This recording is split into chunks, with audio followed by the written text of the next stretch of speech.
Hello बच्चों, let's read the question. The question says assertion when a body acquires positive charge its mass decreases. Reason a body acquires positive charge when it loses electrons. तो ये एक assertion और reason वाला question है, assertion और reason statement वाला question है. इस question को solve करने के लिए हम जो key concept use करेंगे वो होगा हमारा the negative and positive charges on a body. कि हम लिख सकते हैं नेगेटिव और पॉजिटिवली चार्ज्ड बॉडीज. इसके बारे में हम डिस्कस करेंगे और इसके डेफिनेशन को हम यूज करेंगे इस क्वेश्चन को सॉल्व करने के लिए. तो अगर हमारे पास एक बॉडी है, लेट दिस बॉडी बी ए, और अगर हमारे पास सेम बॉडी है ए, देन हम कहते हैं कि ये बॉडी हमारा पॉजिटिवली चार्ज्ड है. क्योंकि हर एक बॉडी इनिशियली क्या होता है, वो अगर हमारा बॉडी कोई एक्सटर्नल फैक्टर के एक्सटर्नल इन्फ्लुएंस से हटा हुआ है, उसके ऊपर कोई एक्सटर्नल इन्फ्लुएंस नहीं लग रहा है, तो हमारा बॉडी हमेशा क्या होता है, वो इलेक्ट्रिकली न्यूट्रल होता है. मोस्टली इलेक्ट्रिकली न्यूट्रल होता है.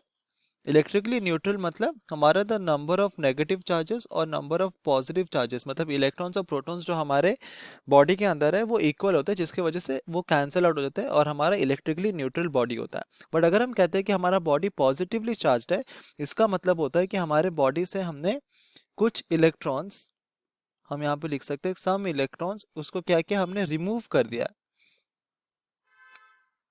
और अगर हम कहते हैं कि हमारा body as a whole negatively charged है, इसका मतलब हमने कुछ इलेक्ट्रॉन्स उस बॉडी में ऐड कर दिए. तो बेसिकली पॉजिटिव और negative charge on a body is a definition of हम इलेक्ट्रॉन के साथ क्या कर रहे हैं. क्या अगर हम इलेक्ट्रॉन्स निकाल रहे हैं उस बॉडी से तो वो पॉजिटिवली चार्ज हो जाता है, और अगर हम इलेक्ट्रॉन्स ऐड कर रहे हैं तो वो नेगेटिवली चार्ज हो जाता है. तो हमारा रीजन स्टेटमेंट करेक्ट स्टेटमेंट है, जहां पर ये कहा गया है कि अगर एक बॉडी पॉजिटिव चार्ज एक्वायर करा, इसका मतलब इसने इलेक्ट्रॉन्स लूज किया है, जहाँ की हमने यहाँ पर स्पेसिफाई किया था. अगर अब हम असर्शन स्टेटमेंट देखें तो असर्शन स्टेटमेंट हमें ये कहता है कि when a body acquires positive charge its mass decreases.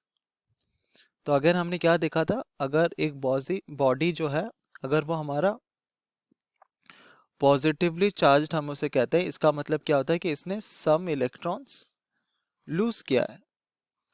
और एक इलेक्ट्रॉन का जो मास होता है वो कितना होता है, 9.1 मल्टीप्लाइड बाय 10⁻³ kg.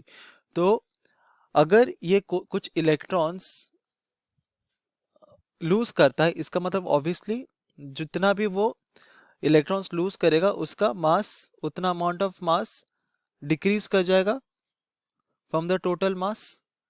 क्योंकि इनिशियली जब बॉडी इलेक्ट्रिकली न्यूट्रल था, उसका जो मास था, अगर उसको हम अज्यूम करें कैपिटल एम, और वो पॉजिटिवली चार्ज होने के बाद इसका अगर मास स्मॉल एम है, तो हम देखते हैं कि capital M is greater than small M, क्योंकि हम कुछ इलेक्ट्रॉन्स लूज कर रहे हैं. एंड इवन तो जो मास का वैल्यू है वो बहुत ही सिग्निफिकेंट, उसका मैग्नीट्यूड बहुत ही कम है, but certain amount of mass हम we do lose in this process, so the mass decreases.